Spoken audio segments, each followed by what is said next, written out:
도널드 트럼프가 백악관으로 돌아온 순간 한미동맹의 성격은 근본부터 다시 정의되기 시작했습니다. 그의 복귀는 단순한 정치적 회귀가 아니라 전후 70년간 이어져온 동맹체제 전체의 변화를 상징합니다. 트럼프의 외교는 언제나 거래의 언어로 시작합니다. 그에게 국제정치는 이상이 아니라 장사입니다. 그가 외치는 국위구선은 곧 타국의 희생을 전제로 한 미국의 이익 극대화를 뜻합니다. 그 논리는 명확합니다. 미국이 얻지 못한다면 그 관계는 무의미하다. 이 철저히 계산된 세계관은 한미동맹에도 그대로 적용되고 있습니다. 트럼프에게 동맹은 가치의 연대가 아니라 비용 대비 효율의 문제입니다. 그는 질문합니다. 미국이 얻는 것은 무엇인가? 그리고 그 질문이 던져진 자리마다 신뢰는 무너지고 계약서가 놓입니다. 트럼프는 취임과 동시에 나토의 GDP 5%의 국방비를 요구했습니다. 이는 단순한 분담금 협상의 범위를 넘어 동맹 개념 자체를 재정의하는 조치였습니다. 그리고 같은 논리를 한국과 일본에도 들이밀고 있습니다. 미국의 방패를 쓰려면 그만한 값을 치러라. 트럼프는 방위비 분담 협상을 다시 꺼내며 주한미군 주둔비를 연간 60억 달러 이상으로 올리는 방안을 검토 중입니다. 이는 기존 금액 11억 달러의 6배나 되는 수치입니다.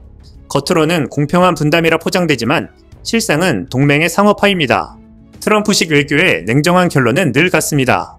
미국이 돈을 받지 못하는 동맹은 가치가 없다. 이 계산법은 워싱턴 내부에서도 논란을 낳고 있습니다.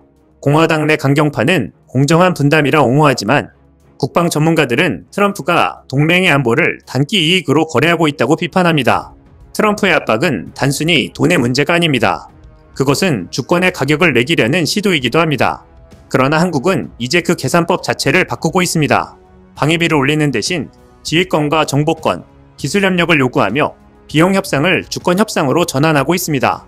이 변화는 한미동맹을 종속의 틀에서 상호 책임의 동맹으로 끌어올리고 있습니다. 트럼프의 복귀 이후 한국은 더 이상 침묵하지 않았습니다. 이전에 한국은 미국의 통보를 기다리는 위치에 있었습니다. 그러나 지금의 한국은 협상 테이블에 앉는 당사자로 변했습니다. 한국은 이제 세계 5위 군사력, 세계 10위권 방산 수출국으로 성장했습니다. KF-21, 보라매 전투기, K2 흑표전차, K9 자주포, 천무다 연장 로켓, 이 이름들은 이제 단순한 무기가 아닙니다. 한국이 스스로를 지킬 수 있다는 상징입니다. 과거에 한국이 보호받는 동맹이었다면 지금의 한국은 협상 가능한 동맹으로 진화했습니다.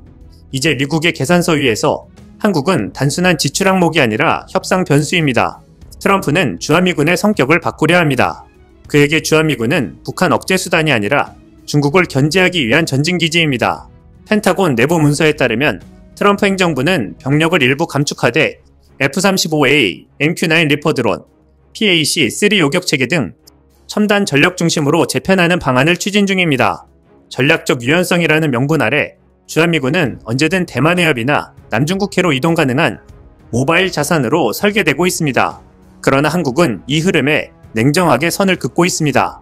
한미동맹이 중국 포위망의 일부로 변질되는 것을 그대로 용인하지 않겠다는 의지를 분명히 했습니다. 이재명 대통령은 최근 외교안보 전략회의에서 이렇게 말했습니다.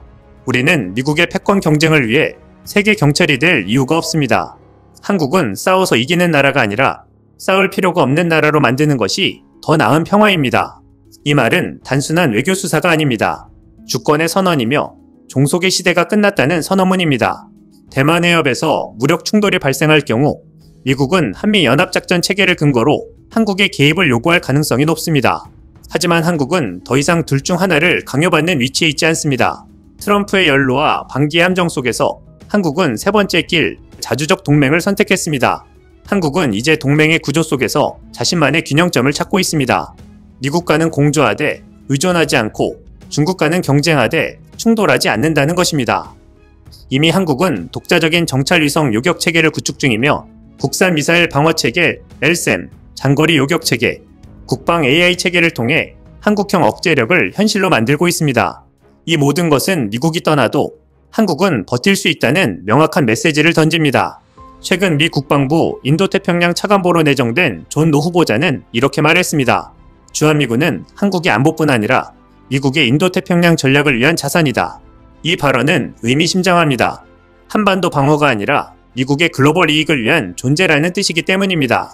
워싱턴 내부에서는 주한미군을 전진배치 자산으로 규정하는 보고서가 잇따르고 있습니다. 이는 명백히 한반도 중심의 동맹 구조가 아닌 중국 포위망의 일부로 재설계되고 있음을 보여줍니다. 여기에 더해 존 노는 주한미군의 전략적 역할을 한반도 너머로 확장해야 한다고 강조했습니다. 그는 한국의 영토는 미국의 인도태평양 전략에서 핵심적인 플랫폼이라며 한국이 단순히 방위비 분담국이 아니라 미국 전략의 전진기지로 기능해야 한다고 밝혔습니다. 이는 사실상 한국의 안보 주권을 미국의 대중전선구조 안으로 편입시키려는 시도로 해석됩니다. 즉, 주한미군의 존재 이유가 한반도의 평화 유지에서 미국 패권의 연장선으로 이동하고 있다는 뜻입니다. 트럼프는 이 과정을 비용 효율화라 부릅니다. 하지만 실상은 동맹의 주권을 미국의 전략에 편입시키는 과정입니다. 트럼프는 협상의 귀재라 불립니다. 그는 거래에서 상대의 약점을 파고드는 데 천재입니다. 그러나 이번엔 상황이 다릅니다. 한국은 더 이상 보호받는 나라가 아닙니다. 한반도에서의 억제력, 정찰력, 타격력은 이미 미국과 어깨를 나란히 할 수준으로 발전했습니다. 이재명 정부는 방위비 협상을 단순한 돈 문제가 아닌 주권 협상으로 규정하고 있습니다. 즉, 내더라도 조건부로 지휘권, 작전권, 정책 결정권을 함께 가져가는 방식입니다. 한국은 협상장에서 우리가 지켜야 할 것은 돈이 아니라 주권이라 선언했습니다. 이 발언은 트럼프의 논리에 정면으로 맞선 자주국가 선언이었습니다. 트럼프 2기의 한미동맹은 냉정한 현실을 드러냅니다. 그러나 이번에는 한국이 주저하지 않습니다. 한국은 이미 글로벌 공급망의 핵심이자 세계 10대 경제 5대 군사 강국입니다. 한국은 이제 단순히 미국의 전략적 자산이 아닙니다. 세계 공급망의 핵심, 기술 패권의 중심, 그리고 스스로 안보를 설계하는 국가입니다. 트럼프가 얼마를 낼 거냐고 묻는다면 한국은 이제 그 돈이 우리 안보를 얼마나 지켜주느냐고 되묻습니다. 그것은 거래의 부정이 아니라 거래의 대칭화입니다. 이재명 대통령의 말처럼 싸워서 이기는 나라보다 싸울 필요가 없는 나라를 만드는 것이 진짜 강한 나라다. 이 한 문장이 바로 한국 외교의 새로운 교과서가 되고 있습니다. 트럼프의 시대가 동맹의 신화를 무너뜨렸다면 한국은 그 잔해 위에 강한 자주국가의 현실을 세우고 있습니다. 트럼프의 외교는 결국 하나의 실험입니다. 동맹 없는 세계가 가능한가 하는 실험입니다. 그의 방식은 간단합니다.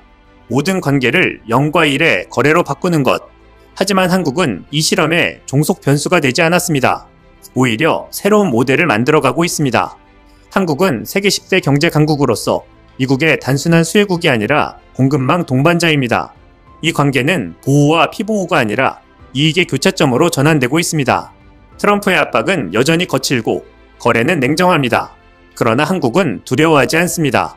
이제 한국은 협력하되 종속되지 않고 자주하되 고립되지 않는 새로운 모델을 제시하고 있습니다. 한미동맹은 변하고 있습니다. 그 중심에는 더 이상 보호받는 한국이 아니라 함께 이익을 만드는 한국이 있습니다. 그리고 이 변화는 결코 되돌릴 수 없습니다. 한국은 이미 스스로의 전략을 설계하고 스스로의 방패를 만들며 스스로의 운명을 결정하는 단계로 들어섰습니다. 트럼프가 던진 질문, 동맹의 가치는 얼마인가? 이제 그 답은 분명합니다. 한국의 가치는 결코 돈으로 환산될 수 없습니다. 그것이 바로 미국의 우선주의 시대에 한국이 내놓은 냉철한 해답입니다. 트럼프야, 이제 한국도 돈이 돼야 미군 주둔시켜준다.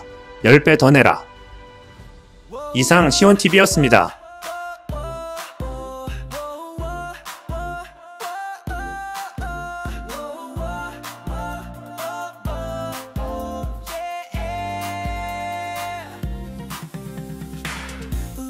빛이다 세상을 비춘다 한마음으로 외쳐 진실을 향해 시온TV 함께라면